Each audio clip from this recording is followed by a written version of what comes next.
की प्रक्रिया में जब केस रजिस्टर्ड हो जाएगा तो पंजीयन होने के बाद में आपके केस को समन्स पे पहुंचा दिया जाएगा। मतलब सामने वाली पार्टी आर्गूमेंट करने आपके आर्गूमेंट करने के बाद में केस रजिस्टर्ड होने के बाद में सामने वाली पार्टी को समन्स किया जाएगा। समन्स में जो सामने वाला जो समन्स जाता है सामने वाले को, उसमें पूर्ण रूप से ये लिखा रहता है कि हमारी ये राशि का चेक था, अब इसको आप हमारे ब्याज के साथ में यदि ये राशि भुगतान करने के लिए तैयार हैं और हमारे सो इस अकाउंट में आप डालने के लिए तैयार हैं एवं कोर्ट में उस रसीद को आप जमा करते हैं तो केस वहाँ पर ख़त्म हो जाएगा। और ये जो समन होता है अगर पक्षकार के एड्रेस पे जाता है और तामीली report, delivery report, post office की जो रजिस्टर्ड एडी है उसके माध्यम से जब हम कोर्ट को नेक्स्ट जो भी डेट लगी होती है उसमें पक्षकार यदि उपस्थित नहीं होता है और कोर्ट में हम जब डिलीवरी रिपोर्ट दे देते हैं कि हमने इसको पोस्ट करा था, कई बार कोर्ट भी का पोस्ट करती है और कई बार हम लोग भी करते हैं जब हमदस्ती कोर्ट से ले लेते हैं।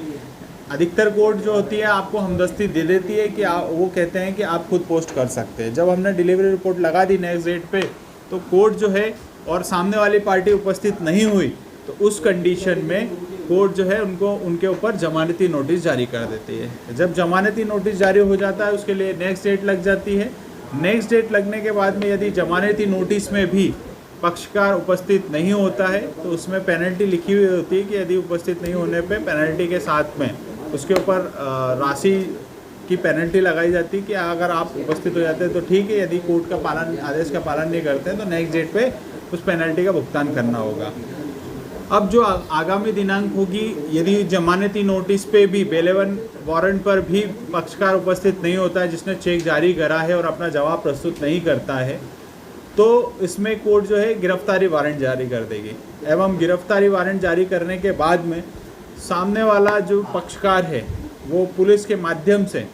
सामने जिसने चेक जारी करा उसको गिरफ्तार करवा के कोर्ट में ला सकती है। इसमें सामने वाले पक्षकार का इसमें सबसे बड़ी हानि ये होती है कि अगर गिरफ्तारी नोटिस हो गया तो उसको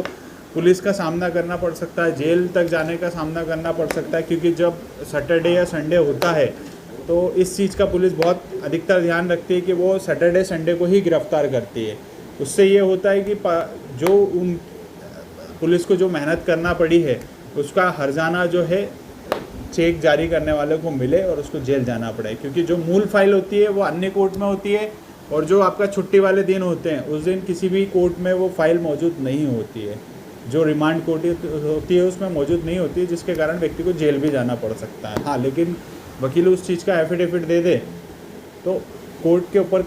डिपेंडेंट करता है कि वो जमानत भी उसको दे दे। उसका एक बोल सकते हैं कि कोर्ट के परसेप्शन के ऊपर डिपेंड करेगा कि वो जमानत देना चाहता नहीं देना चाहता। अब अगर सामने वाला अगर पक्षकार जो चेक जिसने जारी करा वो किसी भी स्टेज पे उपस्थित हो सकता है फाइल में, वो समन्स की स्टेज हो, जमानती की स्टेज हो या गिरफ्तारी की स्टेज हो, वो किसी भी स्टेज पे उपस्थित हो सकता है।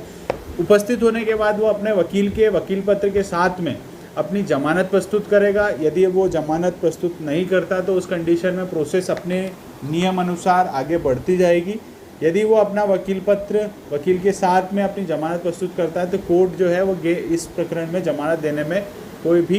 परेशानी उत्पन्न नहीं करती और इस जमानत को बेल फर्निश करके आप आगे की केस में अपना पक्ष रख सकते हैं। सामने वाला इसके बाद में आपको दस्तावेज़ देगा, दस्तावेज़ देने के बाद आप अपने जवाब दे सकते हैं। जवाब जब देंगे तो इस बात का आपको हमेशा ध्यान रखना है कि कोर्ट जो फाइंडिंग करेगी उसमें पहली फाइंडिंग ये करेगी कि सबसे पहले आपने जो सामने वाली पार्टी को जो आपने समय दिया है नोटिस का वो 15 दिन का दिया है या नहीं दिया है। आपने जो